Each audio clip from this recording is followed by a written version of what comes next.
a lot of misconceptions surrounding the act of forgiveness. Some people are concerned that if they choose to forgive, what they're saying is, it didn't really matter, or the fact that I was hurt is not significant. That's not true. That's a misconception. Choosing to forgive is separate from the fact that you were hurt. You were hurt, and what happened really did matter.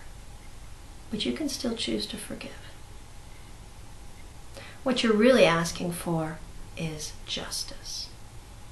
You need somebody to admit that what happened was wrong. A lot of times the person involved, they're gone, or they don't care.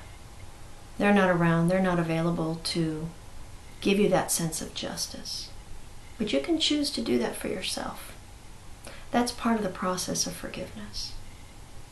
Another misconception that people have is that you have to feel a certain way to be forgiving.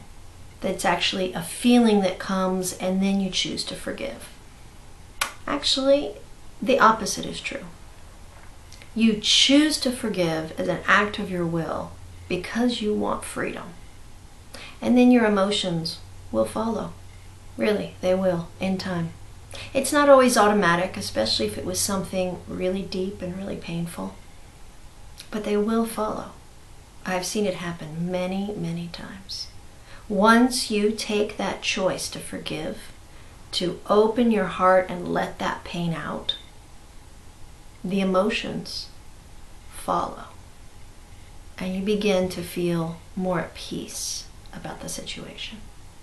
Now, granted, you may have to choose to forgive the same person about the same situation over and over.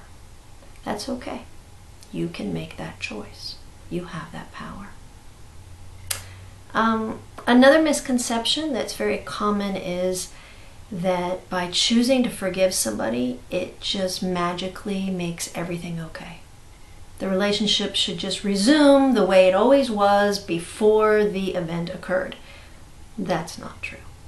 Forgiveness and trust are two different issues. You can choose to forgive in order to get that pain and that tightness out of your heart. But choosing to trust is a separate issue.